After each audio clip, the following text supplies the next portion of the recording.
For example I will not तब्दील हो जाएगा आई वोंट में, और शी विल नॉट तब्दील हो जाएगा शी वोंट में। There is no contraction of will with noun, nouns के साथ विल की कॉन्ट्रैक्शन नहीं होती। मिसाल के तौर पे असलम विल, ये बिल्कुल सही है, लेकिन आप असलम विल नहीं कर सकते। जहन में रखें कि नाउन्स के साथ आप विल को कभी भी कॉन्ट्रैक्ट नहीं कर सकते हैं।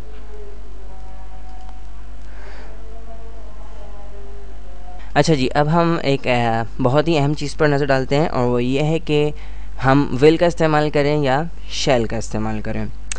और ये चीज़ जो है वो बहुत ही ज़्यादा स्टूडेंट्स के अंदर प्रॉब्लम क्रिएट करती है कि भाई विल का इस्तेमाल करें या शैल का इस्तेमाल करें, विल का इस्तेमाल करें या शैल का इस्तेमाल करें। आपने स्कूल में ये चीज़ ज़रूर पढ़ी होगी कि जी जितने प्रोनाउंस हैं, यानी कि I, we, you, he, she, it, they, तो आई और वी के साथ तो शैल इस्तेमाल होता है और बाकी सब के साथ विल इस्तेमाल होता है।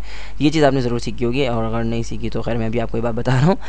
अच्छा जी, तो इससे पहले कि मैं इसकी वजाहत करूँ कि हमें क्या करना चाहिए, पहले मैं आपको ये बात बताना चाहता हूँ कि जी तमाम दुनिया की ज़बानें जो हैं वो एक प्रोसेस से गुज़र रही हैं, वो है एवोल्यूशन, यानी कि वो तब्दीली के मराहिल से गुजरती जा रही हैं, और वक्त के साथ साथ हर दुनिया की हर ज़बान के अंदर तब्दीली आ रही है, चाहे आप इस बात को माने या ना माने।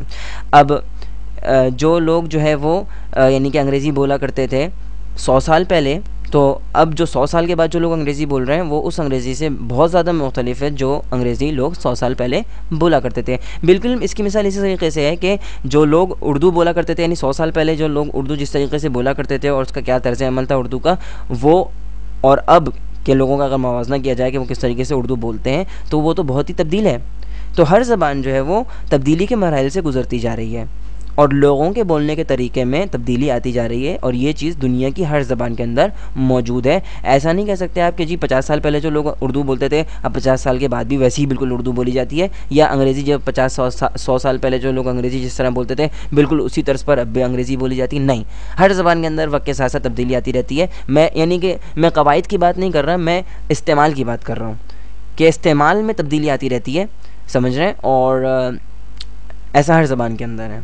खैर, तो अब लोग आपको जो है वो बार बार टोकेंगे कि जी आप जो है अगर आपने आई के साथ विल इस्तेमाल कर लिया या वी के साथ विल इस्तेमाल कर लिया तो कहेंगे नहीं नहीं नहीं नहीं, आप तो अंग्रेज़ी सीख रहे हैं, और अंग्रेज़ी के अंदर तो भाई आई के साथ जो है वो शैल इस्तेमाल होता है और वी के साथ शैल इस्तेमाल होता है। तो आप इस बात को, मैं आपको ये कहूँगा कि आप इस बात को जो है वो इग्नोर करें, इस पर तवज्जो ना दें।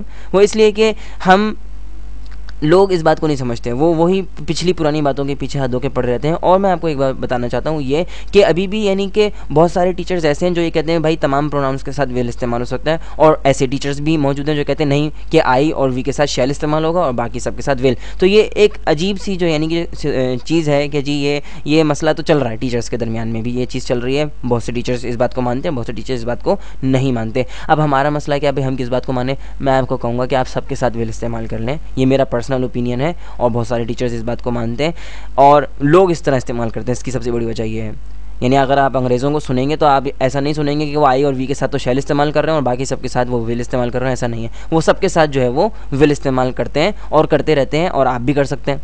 जब आप अंग्रेज़ी सीख रहे हैं तो आप भी कर सकते हैं ये चीज़, तो ऐसा कोई बड़ा प्रॉब्लम नहीं है। आप आई और वी, ही, शी, इट, दे सबके साथ विल इस्तेमाल कीजिए, कोई प्रॉब्लम नहीं है, आप कर सकते हैं इस्तेमाल। शैल जो है उसके मुख्तलिफ इस्तेमाल हैं, जिस तरह विल के मुख्तलिफ इस्तेमाल है इस तरह शैल के भी मुख्तलिफ इस्तेमाल हैं, ठीक है। तो अगर आप, अब आपकी मर्ज़ी है भाई, अगर आप आई के साथ और वी के साथ शैल इस्तेमाल करना चाह रहे हैं तो आप कर लीजिए, लेकिन बराए मेहरबानी दूसरों को जो है वो तनकीद ना करेंगे, नहीं भाई आई के साथ जो है वो शैल ही इस्तेमाल होगा और इसके अलावा कुछ इस्तेमाल नहीं हो सकता, ठीक है। तो सब चीज़ों के साथ यानी कि I, we, you, he, she, it, they और सब के साथ विल इस्तेमाल हो सकता है, ठीक है। तो अगर कोई आपको कहे कि जी नहीं आप गलत कर रहे हैं तो आप उसकी बात को तवज्जो ना दें, मैं आपको ये कहूँगा, ठीक है। और इस यानी कि बिल्कुल भी उसकी बात पर मत जाएं। उसकी सबसे बड़ी वजह ये है कि आप कन्वर्सेशन कर रहे हैं, कंपटीशन नहीं कर रहे हैं, ठीक है। आप लोगों से बातचीत कर रहे हैं, आप किसी मुकाबले में शरीक नहीं हुए कि अगर आपने आई के साथ आई के साथ विल इस्तेमाल कर लिया तो आपके नंबर कट जाएंगे और आपको पहली पोजीशन नहीं मिलेगी, ठीक है ना।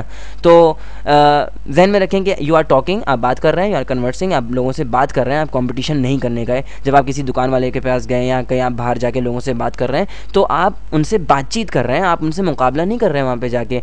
लेकिन पाकिस्तान में एक प्रॉब्लम यह है कि लोग जो है वो मुकाबले पर उतर आते हैं, समझ रहे हैं, वो आपसे कन्वर्सेशन कम करते हैं, मुकाबला ज़्यादा करते हैं। आपकी गलतियों को पकड़ेंगे, कभी कुछ कहेंगे कभी कुछ कहेंगे, यानी अप्रिसिएशन नहीं है यहाँ पर मुल्क में हमारे। लोग एक दूसरे की मदद करने के बजाय और उनको अप्रिशिएट करने के बजाय उनको डिग्रेड करते हैं और उनको बार बार उनकी गलतियाँ इस तरीके से बड़ी बड़ी बना के पेश करते हैं जैसे पता नहीं उन्होंने कौन सा बड़ा गुनाह कर दिया है।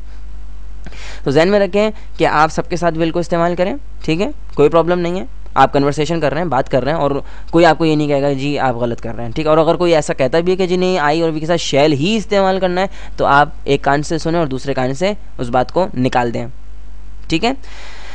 अच्छा जी, हम आगे बढ़ते हैं और देखते हैं कि शॉर्ट रिप्लाइज़ मुख्तसर जवाब किस तरह दी जाते हैं। मैं आपको पहले भी मुख्तलिफ टेंसेस में हमने शॉर्ट रिप्लाई सीखे हैं और कैन के अंदर भी हमने शॉर्ट रिप्लाई सीखे थे। तो आज भी हम शॉर्ट रिप्लाइज देखेंगे किस तरीके से दिए जाते हैं विल के। शॉर्ट रिप्लाइज आप जैसे कि मालूम है आपको कि वो जो हेल्पिंग वर्ब इस्तेमाल होता है टेंस के अंदर या यानी जो भी हम टेंस सीख रहे हैं उसके अंदर, जो भी चीज़ सीख रहे हैं उसके अंदर जो हेल्पिंग वर्ब इस्तेमाल होता है उसी से शॉर्ट रिप्लाइज बनते हैं विल की सूरत में। क्योंकि विल जो है खुद अपने आप में एक मॉडल वर्ब है और मॉडल एक्सिलरी वर्ब है, तो हम विल को ही इस्तेमाल करेंगे शॉर्ट रिप्लाइज के अंदर। मिसाल के तौर पर will you come to school tomorrow, क्या तुम कल स्कूल आओगे? येस आई विल, हाँ मैं आऊँगा। A will she attend the party, क्या वो पार्टी अटेंड करेगी? नो शी वॉन्ट, नहीं वो नहीं करेगी। प्लीज़ रेट दिस वीडियो, मेरी वीडियो को रेट कीजिए। अगर आपको ये ट्यूटोरियल पसंद आया तो ज़रूर रेट कीजिएगा मेरी वीडियो को, मुझे इसकी ज़रूरत है ताकि जो है वो यूट्यूब के अंदर ये आगे जा सके। खैर, और ज़हन में रखें मुकम्मल लैंग्वेज कोर्स के लिए और एक्सरसाइजेज सॉल्व करने के लिए ज़हन में रखें कि आपको एक्सरसाइज सॉल्व करना नहायत ज़रूरी है। और आप ये समझेंगे जी हमने जो है लेक्चर सुन लिया और अब हम अंग्रेज़ी फरफर बोलने लगेंगे, तो ऐसा तो नहीं हो सकता और ना ही ऐसा होने वाला है। लोग जो हैं बहुत बड़ी गलती करते हैं कि समझते हैं कि भाई हमने ये बस लेक्चर सुन लिया अब हम अंग्रेज़ी आ गई, हमें प्रैक्टिस करने की आदत नहीं है और बहुत ही सुस्ती का मुजाहरा करते हैं। तो बराए मेहरबानी वेबसाइट पे जाइए, एक्सरसाइज सॉल्व कीजिए ताकि आपको पता चले कि आप कितने पानी के अंदर हैं। सही है, तो बराए मेहरबानी विजिट कीजिए मेरी वेबसाइट www.a2zof-english.com और इंशाल्लाह ताला मैं भरपूर कोशिश करूँगा कि जल्द से जल्द एक और नया यूनिट अपलोड कर दूँ, ठीक है। और मैं हूँ फैसल समीउल्लाह, इंशाल्लाह आपसे अगले यूनिट में मुलाकात होगी। तब तक के लिए अल्लाह हाफ़िज़।